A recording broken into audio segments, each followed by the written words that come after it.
ॐ अज्ञानतिमिरान्धस्य ज्ञानाञ्जनशलाकया चक्षुरुन्मीलितं येन तस्मै श्रीगुरुवे नमः।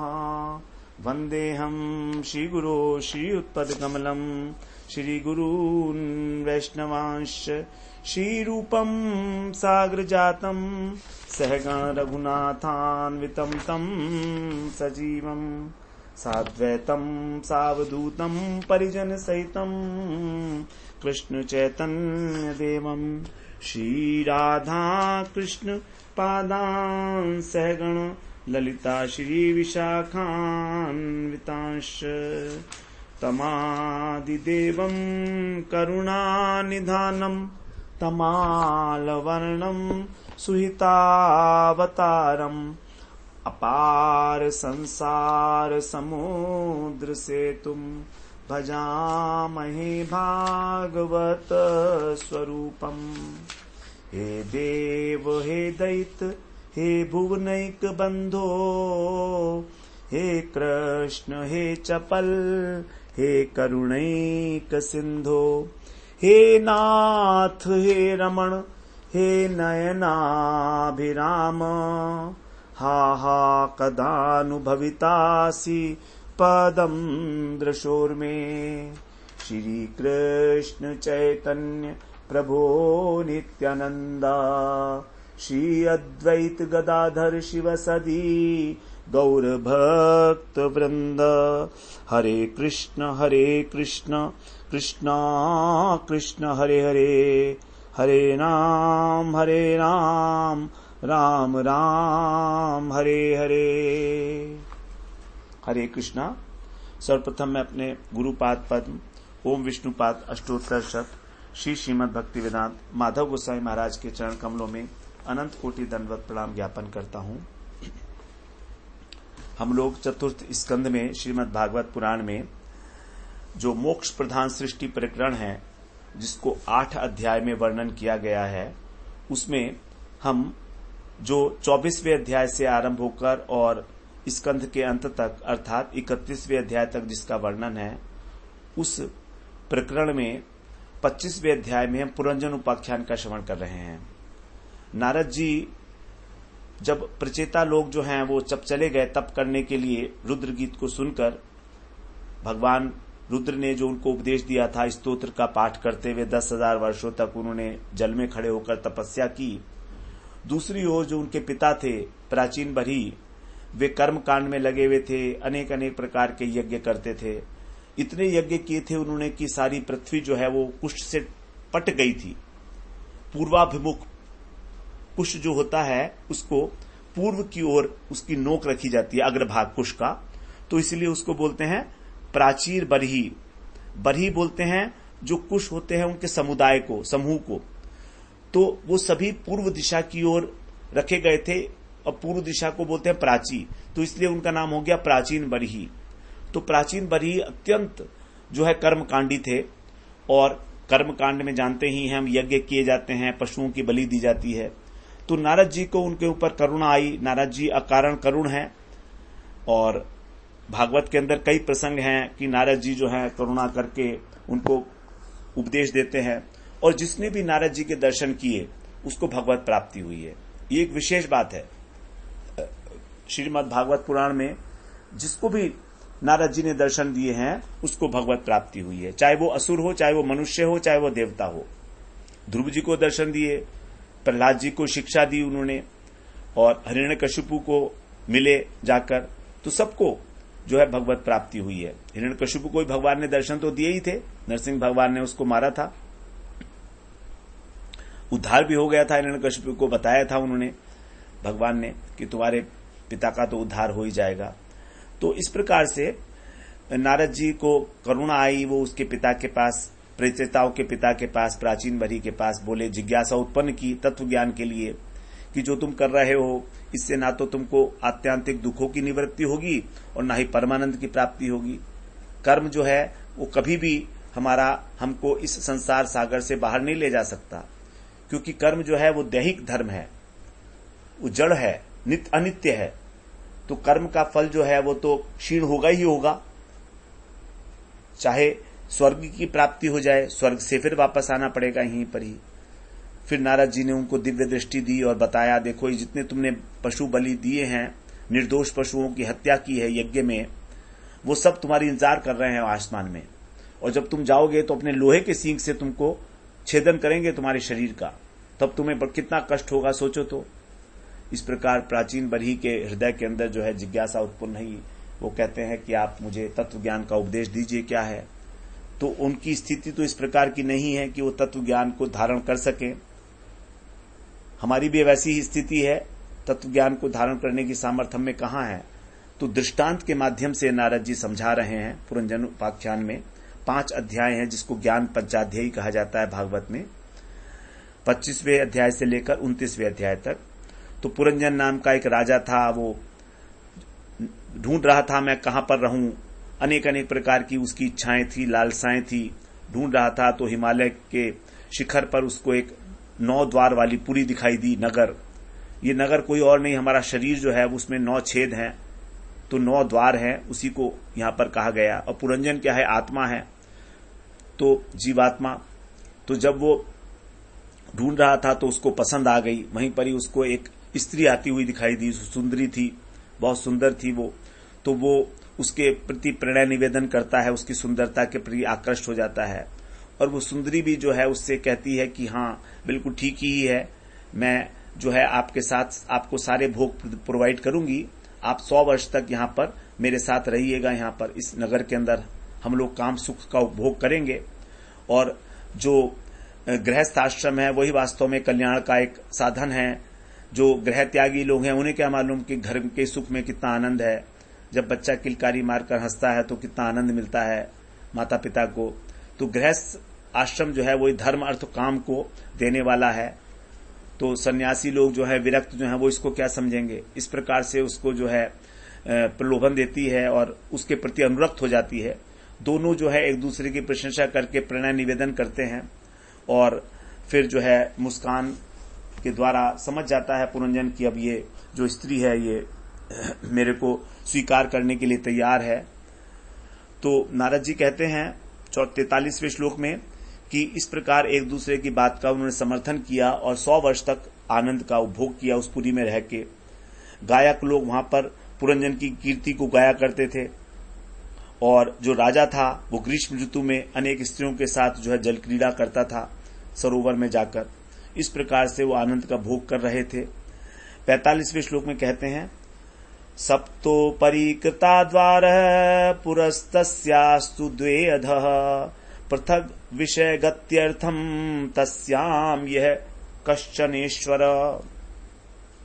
सप्तो परिकृता द्वार, जो पुरी थी उसके अंदर 7 द्वार थे। तो तस्या माने उस नगरी में 7 द्वार ऊपरी कृता, ऊपर बनाए गए थे, और द्वे अधः, 2 नीचे थे। और पुरी जो होता है उसमें द्वार की जरूरत क्या थी, क्योंकि तस्याम यह कश्चन ईश्वर है, उसका जो ईश्वर होता है, उसका जो राजा होता है, उसके लिए पृथक विषय गतिमर्थम, पृथक पृथक विषयों में जाने के लिए, अर्थात अनेक प्रकार के भोगों को भोगने के लिए द्वार बनाए गए थे उसमें। तो राजा उन द्वारों से निकलकर और विषयों का भोग करता था। अलग अलग देशों में जाने के लिए, अलग अलग विषयों को भोगने के लिए ये द्वार बनाए गए थे। 9 द्वार हमारे शरीर के अंदर जो 9 द्वार हैं, वे द्वार इसीलिए हैं कि हम उनसे विषय सुख का भोग कर सकें। आंखों के द्वारा हम रूप का भोग कर सकें। 5 विषय हैं। आंखों का जो विषय है वह है रूप। तो रूप को भोग करने के लिए नेत्रों के द्वारा राजा जो है वो उधर जाया करता था, बाहर निकलता था उसमें। उसके बाद सुंदर सुंदर हमें गंध सूंघनी है तो नासिका है, 2 छेद हैं ऊपर, 2 आंखें हैं। गाना सुनना है, अपनी प्रशंसा सुननी है तो 2 कान दिए हैं भगवान ने। और फिर एक मुख है, तो जो हमको स्वाद लेना है जीवा के द्वारा, तो वो उसके लिए एक मुख है। तो इस प्रकार से 7 जो है दरवाजे ऊपर की ओर हो गए और 2 जो है नीचे की ओर हो गए। जो हमारा शौच का स्थान है जिससे हम मल विसर्जन करते हैं, और लघु शंका के लिए जो जननेन्द्रिय है और जो हमारा वो है गुदा द्वार है, तो वो 2 द्वार नीचे की ओर हैं। 9 द्वार हो गए इसमें। इस प्रकार से 9 द्वार वाले पुरी के द्वारा जो है वो राजा जो है विषयों का भोग करता था, इसलिए वो द्वार बनाए गए थे। अब आगे 46वें श्लोक में बोलते हैं, पंचद्वारस्तु पौरस्त्या दक्षिणैका तथोत्तरा पश्चिमे द्वे अमूषाम ते नामानि नृपवर्णये। पंचद्वार, 5 द्वार जो थे वो पौरस्त्या पूर्व की ओर थे, और 1 द्वार जो है दक्षिण की ओर था, और 1 उत्तर की ओर, और 2 पश्चिम की ओर थे। डायरेक्शंस बता रहे हैं। तो 5 पूर्व की ओर, 1 दक्षिण की ओर, 1 उत्तर की ओर और 2 पश्चिम की ओर, तो 9 हो गए। तो हे राजन, अमूषाम माने इनके, नामानी माने नामों का, ते वर्णये मैं तुमसे वर्णन करता हूं। अब डिटेल में बताया जाएगा, 9 द्वारों की चर्चा की जाएगी कि इनके नाम क्या क्या हैं और इनका उपयोग क्या है, ये सब आगे बार बताई जाएंगी कि भोग जो है किस प्रकार से किया जाएगा वो। अब द्वारों के नाम जो हैं, पूर्व के द्वार जो है वो एक ही जगह बनाए गए हैं। नाम का, द्वार का नाम और उनका उपयोग आगे बताया जाएगा। यहां पर आगे बताते हैं 47वें श्लोक में, खद्योताविर्मुखी च प्राग द्वारा वेकत्र निर्मिते विभ्राजितम जनपदम याति ताभ्याम द्युमत्सखः।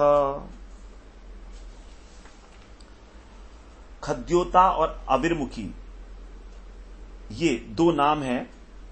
प्राग द्वारौ, पूर्व के द्वार। तो पूर्व की दिशा में जो द्वार हैं इनके नाम हैं खद्योता और आविर्मुखी। ये एक ही जगह पर बनाए गए हैं, एकत्र निर्मिते, एक ही जगह पर इनको बनाया गया है। और ताभ्याम, इनमें से होकर जो राजा है वो द्युमत सख है, अपने मित्र द्युमान के साथ कहां जाता है, विभ्राजितम जनपदम, विभ्राजित नामक नगर को याति माने जाया करता है। तो 2 द्वार जो हैं पूर्व की ओर, उसके नाम है खद्योता और आविर्मुखी, एक ही जगह बनाए गए हैं। खद्योत का मतलब होता है नेत्र, और जो इसका सखा है उसका नाम है द्युमान। द्युमान का मतलब है प्रकाश। तो प्रकाश रूपी सखा के साथ वो विभ्राचित नामक नगर में जाता है।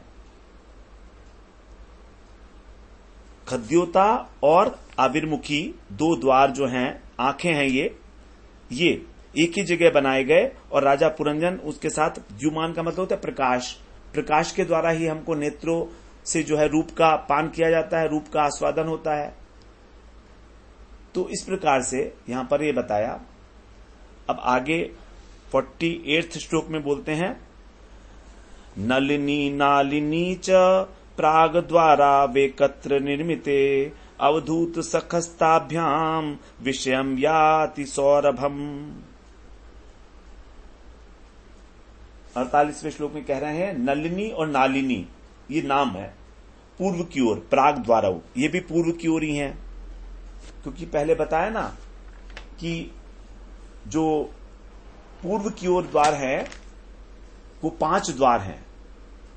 तो पहले नेत्रों के विषय में बता दिया 2, अब यहां पर 2 नासिकाओं के विषय में बता रहे हैं। 2 नासिका के छेद हैं, इनके नाम है नलिनी और नालिनी। ये पूर्व की ओर 2 द्वार हैं, एक ही जगह बनाए, इकट्ठे हैं, एकत्र निर्मित। ताभ्याम, इनसे होकर जो राजा है, जीवात्मा है, वो अवधूत सख, अवधूत के साथ, सौरभम विषयम याति, सौरभ नामक देश को जाता है। सौरभ का मतलब है सुगंध। तो अवधूत तो मित्र का नाम हो गया और सुगंध विषय का नाम हो गया, तो सुगंध को ग्रहण करता है वो। विभ्राचित का मतलब समझना पड़ेगा रूप। तो प्रकाश रूपी सखा के साथ नेत्र जो है वो रूप का भोग करते हैं, रूप नामक नगर में जाते हैं, विषय का नाम है विभ्राजित। और यहां पर सौरभ मतलब सुगंध, सुगंध विषय को जो है भोगता है नलिनी और नालिनी, इनके माध्यम से। ये 2 दरवाजे हो गए। तो 45वें श्लोक में हो गए 2 दरवाजे आंख, 46वें श्लोक में हो गए 2 नाक छिद्र, नासा छिद्र। अब 47वें श्लोक में कह रहे हैं, नहीं ये तो हो चुका, 47वां तो हो गया, 47 और 48वां हो गया। 47वें श्लोक में बताया था 2 नेत्र हैं और 2 नासा छिद्र हैं 48वें श्लोक में। अब 49वां श्लोक देखते हैं, उसमें कहते हैं मुख्या नाम पुरस्ताद द्वास्तया पण बहुदनऊ विषय याति पुरराड्रस रासज्ञ विपणान्वितः। पुरस्तात ये भी पूर्व की ओर ही है, तो पूर्व की ओर मुख्या नाम का एक द्वार है, इसका नाम है मुख्या, 5वां द्वार हुआ ये। अब इसमें से तया माने उससे होकर रसज्ञ और विपण अन्वित, रसज्ञ और विपण के साथ ये सखा हो गए दोनों, रसज्ञ और विपण, इनके साथ क्रमशः वो कहां जाता है, बहुदन देश में जाता है और आपण देश में जाता है। बहुदन और आपण, तो आपण देश, आपण का मतलब होता है बाजार और बहुदन का मतलब होता है भोजन। तो राजा जो है बाजार जाता है और वहां पर जो है भोग करता है। अब एक प्रकार के आइटम से मन नहीं भरता है तो बहुदन माने बहुत प्रकार के भोजन लेता है, बहुदन माने बहुत प्रकार के, क्योंकि रसज्ञ है, क्योंकि व्यंजन अनेक प्रकार के हमको भोजन में चाहिए होते हैं, इसीलिए तो जो जीवात्मा है वो अनेक प्रकार के व्यंजनों के द्वारा रस लेता है, इसलिए उसको बहुदन कहा। एक आइटम से तो मन भरता नहीं है जब हम खाना खाते हैं तो। और आपण माने विषय, बाजार, बाजार में जाकर खरीदता है, परचेसिंग करता है। तो विपण सखा हो गया और बहुदन ये सखा हो गए। नहीं, रसज्ञ और विपण और आपण और बहुदन ये देश का नाम है। ये सब प्रतीकात्मक है। आगे 50वें श्लोक में कह रहे हैं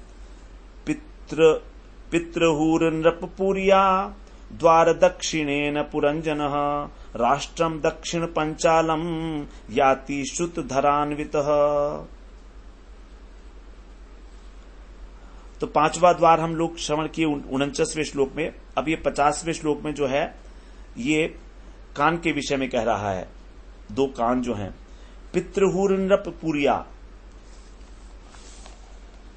हे राजन, हे नृप, पुरिया दक्षिण है। अच्छा, नगरी के दक्षिण की ओर जो द्वार है उसका नाम है पितृहू। इस द्वार से पुरंजन श्रुतधर अन्वित, श्रुतधर सखा के साथ, सखा का नाम है श्रुतधर, दक्षिण पांचाल देश को जाता है। दक्षिण पांचाल राष्ट्रम याति,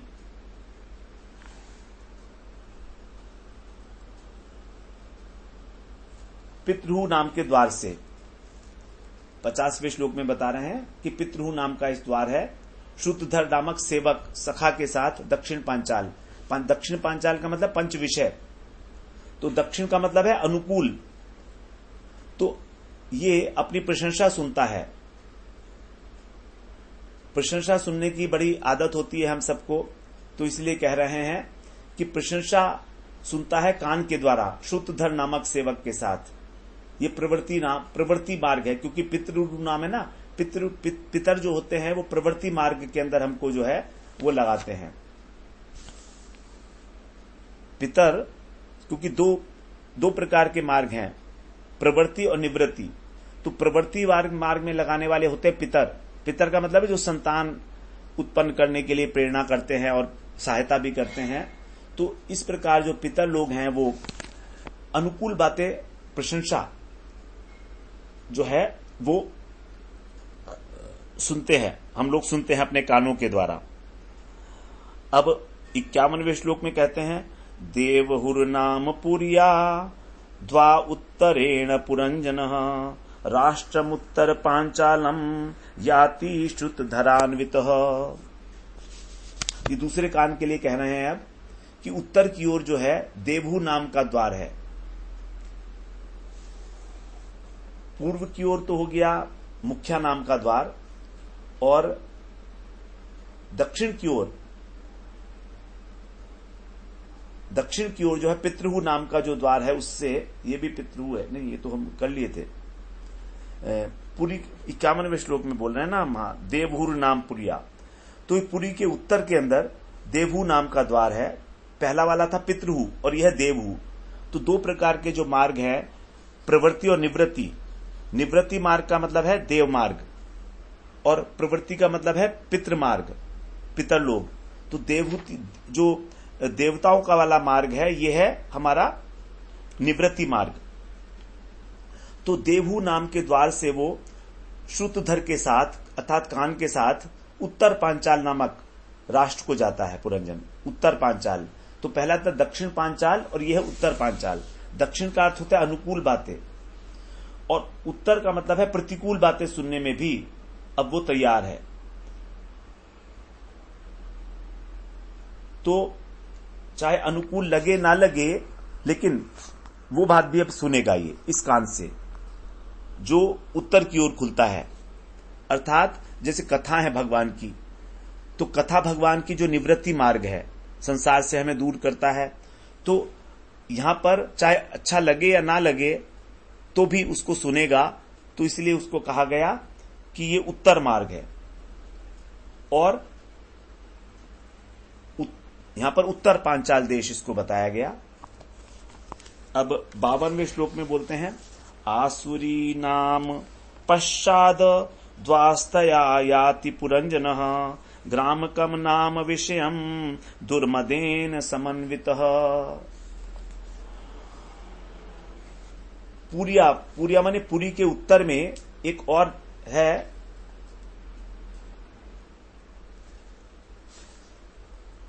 पश्चात का मतलब पश्चिम में। हम तो 52वां श्लोक देख रहे हैं ना। तो आसुरी नाम पश्चात का मतलब पश्चिम दिशा के अंदर एक आसुरी नाम का द्वार है, और उस द्वार से जो पुरंजन है वो दुर्मदेन समन्वित है, दुर्मद सखा के साथ ग्रामक नामक देश को जाता है। जो पश्चिम दिशा का द्वार है उसका नाम है ये आसुरी। तो जो नीचे का मार्ग है, नीचे का जो द्वार है जिसको हम जन्नेन्द्रिय बोलते हैं, वो उसके लिए कह रहा है कि ग्राम्य का मतलब है भोग। तो ग्रामक देश का मतलब है कि काम का भोग करना जन्नेन्द्रिय के द्वारा। और यह है दुर्मद नामक सखा। दुर्मद का मतलब है कि मतवाला, क्योंकि काम का जब वेग चढ़ता है तो व्यक्ति पागल हो जाता है। दुर्मद, मद का अर्थ है नशा, तो ये नशेबाज है सखा। काम का नशा ही चढ़ता है, व्यक्ति को कुछ दिखाई तो ना सोचता है तब जब काम वासना होती है, तो इसलिए उसका जो सखा है वो दुर्मद। अब 53वें श्लोक में बोलते हैं, ये 53वें श्लोक में गुदा के विषय में कहा जा रहा है, जो हमारा मल द्वार है उसके लिए। यहां कह रहे हैं निरृतिर नाम पश्चाद द्वास्तया याति पुरंजनः वैश्यसम नाम विषयम लुब्धकेन समन्वितः। यहां पर कह रहे हैं पश्चात माने पश्चिम दिशा में ही एक और द्वार भी है, उसका नाम है निरृति, और उससे पुरंजन कहा जाता है लुब्धकेन समन्वित है। लुब्धक के साथ वैश्यस नामक राष्ट्र को जाता है। वैश्यस का मतलब है घृणित, क्योंकि मल जो है वो घृणित है, करना तो पड़ता ही है लेकिन घृणित कार्य है। तो मल त्याग करके उसका क्योंकि चिंतन नहीं करना चाहता कोई भी व्यक्ति। और लुब्धक नामक मित्र के साथ, लुब्धक का मतलब लोभी, तो लोभी क्या करता है, भोजन के लोभ से एक्स्ट्रा खा जाता है, और जब एक्स्ट्रा खा जाता है तो उतना ही उसको मल भी त्याग करना पड़ता है, जो अत्यंत घृणित कार्य है। वैश्यस का मतलब हो गया घृणित। तो वैश्यस नामक देश हो गया जो घृणित देश है, और लुब्धक का मतलब लोभ। लोभ के साथ वो खूब खाता है और फिर जो है मल त्याग करता है, इसलिए उसको कहा निरृति नाम का पश्चिम द्वार है।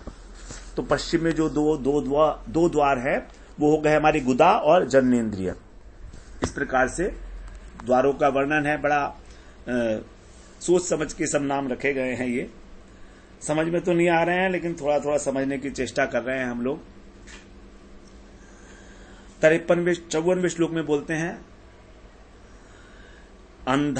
अंधावमीशाम पौराणाम निर्वाक पेशस्कृतावुभौ अक्षणवतामधिपतिस्ताभ्याम याति करोति च। 54 अमीशाम पौराणाम, इस नगर के जो निवासी हैं, पौराणाम मतलब पूर्व में रहने वाले जो लोग हैं, तो उसको बोला पौराणाम। निवासियों में निर्वाक और पेशस्कृतो नाम के दो उभव अंधे हैं। निवासियों में दो अंधे नागरिक भी हैं, उनका नाम है निर्वाक और पेशस्कृत।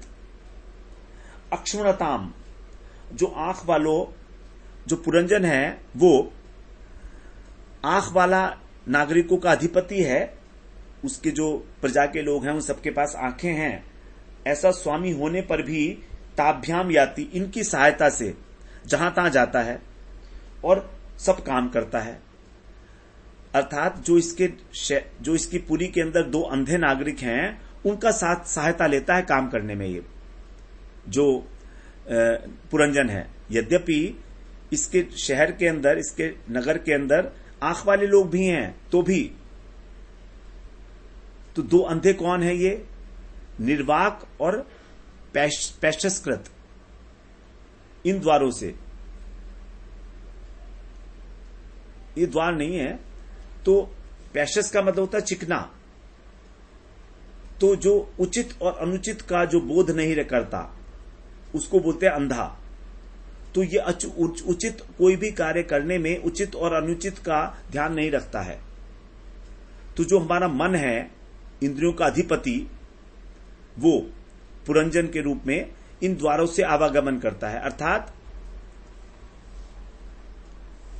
अर्थात इसके जो हाथ पैर हैं वो अंधे हैं। हाथों के और पैरों के द्वारा क्रिया की जाती है ना, तो निर्वाक तो हो गया हाथ और पेशस्कृत हो गया पैर, तो इनके द्वारा क्रिया की जाती है, दोनों अंधे हैं। तो यद्यपि इसके पास जो है ऐसे नागरिक हैं जिनके पास आंखें हैं, लेकिन ये इन्हीं अंधों के साथ काम करता है। अब 55वें श्लोक में कहते हैं, सह्यरन्तः पुरगतो विशुचीन समन्वितः मोहं प्रसादम हर्षम वा याति जायात्मजोद्भवम्।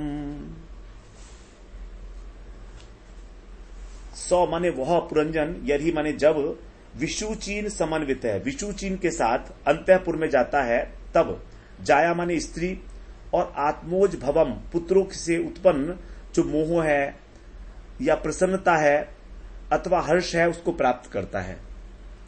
तो ये जो है कभी कभी अपने प्रधान सेवक विशुचीन के साथ अपने अंतःपुर में जाता है, तब जब अपने स्त्री और पुत्रों से मिलता है तो उसको कभी मोह होता है उनसे, कभी प्रसन्नता, कभी हर्ष इत्यादि विकारों का अनुभव होता है। विशुचीन नामक मित्र, तीन चीजें मिलती हैं, मोह, प्रसन्नता और हर्ष। ये तीन चीजें कैसे होती हैं? ये मिलती हैं स्त्री से और पुत्र से। पुत्र से मोह हो जाता है, प्रसाद का मतलब प्रसन्नता, परिवार अनुकूल रहे, सब कुछ ठीक ठाक रहे, चलता फिरता रहे, और स्त्री को और पुत्र को देखकर खुश होता रहता है। तो यद्यपि पुत्र अगर कुछ कह भी दे, कुछ नुकसान भी कर दे, तो भी जो है कुछ नहीं कहता उसको। यदि कोई और उसको तोड़ दे, मान लीजिए गिलास है कांच का, अगर पुत्र तोड़ दे तो कोई क्रोध नहीं करेगा, और अगर नौकर तोड़ दे तो उसकी जान खा जाएगा। तो ये मोह है। कहेगा कि देखो बच्चे को तो हानि लाभ का पता नहीं है, बालक ने खेल खेल में तोड़ दिया, कोई बात नहीं है। और मोह तो हो ही जाता है, मोह के कारण ग्रस्त रहता है पुत्र के और पत्नी के। इस मोह से कोई कोई निकल पाता है कभी कभी। इतना जबरदस्त इस मोह का बंधन है, ऐसा लगता है कभी कभी तो कि यदि स्त्री और पुत्र नहीं होते तो सारे प्राणी भगवान को प्राप्त कर लेते। यदि परिवार का मोह का बंधन ना हो तो फिर भगवान को प्राप्त करने में देरी क्या? फिर तो सभी प्राप्त कर सकते हैं भगवान को। यही तो एक बेड़ियां हैं जो डाली हुई हैं समाज ने हमारे पैरों में, हमारे मन में। अब आगे 56वें श्लोक में बोलते हैं, एवं कर्मसु संसक्तः कामात्मा वंचितो बुधः महिषी यद्यदीतेह तत्देवान् ववर्तत। 56वें श्लोक में अब इसका परिणाम बता रहे हैं कि इस प्रकार कर्मसु माने कर्मों में अत्यंत संसक्त माने आसक्त हुआ पुरंजन कामात्मा कामना से पूर्ण अंतःकरण में अबुध अत्यंत मूढ़ हो गया। काम तरह तरह के काम में फंसा हुआ था उसका चित्त, तो वो एक मूढ़ हो गया, ठगा गया। वंचित माने ठगा गया। कैसे? महिषी अपनी पत्नी के द्वारा, उसकी पत्नी ने उसको ठग लिया। यही उसका फल हुआ कि अपनी महिषी के द्वारा वो ठगा गया। और यद यद इहेतम, जो जो वो चाहती थी, तत्तत एव, वही वही वो अनुअवर्तत, उसी प्रकार का अनुकरण करता था। तो डाकू जो है दो प्रकार के होते हैं। एक तो जो बंदूक रखते हैं, क्रूर होते हैं, निर्दयी होते हैं, घरों में आके लूट मचाते हैं। और दूसरे डाकू होते हैं जो अपने परिवार वाले होते हैं, ये मुस्कुराकर हमको लूटते हैं। पुत्र है, परिवार है, पत्नी है, सब ये सब हमको मीठे मीठे डाकू हैं। अब वो क्रूर डाकू हैं। दो प्रकार के डाकू बताए जाएंगे आगे 5वें स्कंद में, भवाटवी के वर्णन में। हमारा सारा धन जो है मुस्कुरा के लूट लेते हैं हमसे।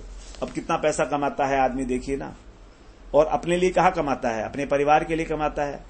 तो कोई धमकी नहीं देते, लेकिन केवल मुस्कान से। तो इनके पास एक मोह नाम का शस्त्र है ना। सारा का सारा जितना भी पैसा, कितने भी आप कुछ भी कर लो तो उनको कमी ही रहेगी। तो इस प्रकार से वो इतना मूर्ख हो गया कि जो जो चेष्टा करता, जो जो पत्नी करती, वही सब कुछ करने लगा। आगे कह रहे हैं 57वें श्लोक में, क्वचित पिबंत्याम पिबति मदराम मद विवलः अश्नत्याम क्वचित अश्नाति जक्षत्याम सह जक्षति। वही करना लगा जो अब उसकी महिषी, जो उसकी पत्नी करती है पुरंजनी। कभी कभी वो मदिरा पीती तो वो भी पिबती, पीने लगता। मद विवल, और मद से उन्मत्त हो जाता। क्वचित अश्नन्त्याम, और कभी कभी वो भोजन करती तो उसके साथ भोजन करता। और जक्षत्याम, और यदि वो कुछ जो है चबाती अपने मुंह में तो सहजक्षति, उसके साथ वो भी वस्तु को चबाने लगता। तो यदि वो शराब पीती, भोजन करती या कुछ चबाती अपने मुंह में लेकर, तो वो भी वही काम करने लगता। 58वें श्लोक में, क्वचित गायति गायन्त्याम रुदत्याम रुदति क्वचित क्वचित हसन्त्याम हसति जल्पन्त्यात् मनु जल्पति। जब वो गाने लगती तो वो भी गाने लगता, और जब वो रोने लगती तो वो रोने लगता। रुदंती, जब वो हंसती तो वो भी हंसने लगता। और वो जलपंत्याम, जब वो बोलती तो उसके पीछे पीछे वो भी बोलने लगता। सब कुछ जो है उसका अनुकरण करने लगा। अवर्तत, सब प्रकार से उसका अनुकरण करने लगा। जैसे जैसे वो करती थी वैसे वैसे करने लगा वो। अब 59वें श्लोक में कहते हैं, क्वचित धावति धावन्त्याम तिष्ठन्त्यामनुतिष्ठति अनुशेते शयानायाम अन्वास्ते क्वचिदासतीम। कभी वो दौड़ती, क्वचित धावन्त्याम, तो उसके पीछे पीछे दौड़ता, धावती। तिष्ठन्त्याम, कभी वो खड़ी हो जाती, दौड़ते दौड़ते खड़ी हो जाती, तो वो भी उसके पीछे अनुतिष्ठति, खड़ा हो जाता। शयानाम, कभी वो सोती तो अनुशेते, उसके साथ सो जाता। क्वचित आसतीम, कभी वो बैठ जाती उठकर, तो फिर वो उसके साथ अनुआस्ते, बैठ जाता। सारी की सारी क्रियाएं। आगे कह रहे हैं, क्वचित शृणोति शृण्वन्त्याम पश्यन्त्याम अनुपश्यति क्वचित जिग्रति जिग्रन्त्याम स्पृशन्त्याम स्पृशति क्वचित। हंसी आ रही है मेरे को रोक नहीं पा रहा हूं, तो इसलिए आप मुझे क्षमा करें इसके लिए। क्वचित क्षणवंत्याम, कभी वो सुनती कोई चीज तो फिर वो भी सुनने लगता उसको। और कभी वो देखती कोई वस्तु को तो वो भी उसके साथ साथ देखने लगता, कभी वो किसी वस्तु को सूंघती तो वो भी सूंघने लगता, और कभी वो स्पर्श करती तो उसको भी वही उसी वस्तु को स्पर्श करने लगता, छूने लगता। 61वें श्लोक में बोलते हैं, क्वचित शोचतीम जायाम अनुशोचति दीनवत अनुहृष्यति हृष्यन्त्याम मुदिताम अनुमोदते। कभी वो पत्नी शोक करती उसकी तो वो भी दीन की भांति जो है उसके साथ अनुशोचती, शोक करने लगता। जब वो हर्षित होती तो हर्षित हो जाता, जब वो मुदित होती, आनंदित होती तो वो भी आनंदित होने लगता। अब अंतिम श्लोक है 62वां, इस प्रकार, विप्रलब्धो महिष्येवं सर्व प्रकृति वंचितः नेच्छन्ननुकरोत्यज्ञ क्लैव्यात् क्रीडा मृगो यथा। यहां पर अब उपसंहार करते हुए कह रहे हैं, इस प्रकार एवं महिष्या माने महिषी अर्थात स्त्री के द्वारा विप्रलब्ध ठगा गया वह व्यक्ति पुरंजन सर्व प्रकृति वंचित, परिवारजनों के द्वारा जो ठगा गया प्रकृति वर्ग कौन है, परिकर उसके परिवार जो है उसको ही धोखा देने लगा। और न इच्छन, न चाहने पर भी विवश होकर क्लैव्यात का मतलब है विवश होकर, का पुरुषता, किसी जिसमें पौरुष नहीं है, इस प्रकार से यथा क्रीड़ा मृग, जैसे एक खिलौना होता है, खिलौने का पशु, उसकी भांति अनुकरण करने लगा। जैसे खेल के लिए घर पर हम लोग जो है बंदर पाल लेते हैं तो वो बंदर वही करता है जो उससे कहते हैं। तो इस प्रकार वो पुरंजनी के द्वारा ठगा गया और बिना इच्छा के ही वो मूर्ख जो है जो कुछ भी वो करती थी वो करने लगा। जैसे मान लो उसके हाथ का खिलौना बन गया हो बंदर की भांति। तो इस प्रकार यहां पर कहा गया उसको क्लैव्यात माने नपुंसक, अपौरुष। तो क्योंकि वो अधीन है, क्लीव का मतलब है जो स्त्री के पीछे भागता है। तो स्त्री के पीछे भागने वाले को कहा गया है कि वो अधीन होता है स्त्री के, क्लीव है वो, इसी के लिए शब्द यूज किया गया क्लैव्यात। इस प्रकार से यहां पर पुरंजन के विषय में बताया कि किस प्रकार पुरंजनी ने उसको सब प्रकार से अपने वश में कर लिया और वो स्त्री का खिलौना बन के रह गया और जो है सबको धोखा देने लगा। वो जितने भी उसके प्रकृति थी, उसका स्वभाव था अपना, उसको धोखा देकर अर्थात विवश होकर अपने स्वभाव के अनुसार वो कार्य नहीं करता था। अब वो वही कार्य करता था जो उसकी पुरंजनी करती थी। इस प्रकार से हमने 25वें अध्याय में पुरंजन के विषय में श्रवण किया कि किस प्रकार उसको पुरंजनी रूपी बुद्धि ने अपने अधीन करके और उसको क्रीड़ा मर्ग बना लिया। अगले सत्र में हम लोग 26वें अध्याय में प्रवेश करेंगे। वांछा कल्पतरुभ्यश्च कृपा सिंधुभ्य एव च पतितानां पावनेभ्यो वैष्णवेभ्यो नमो नमः।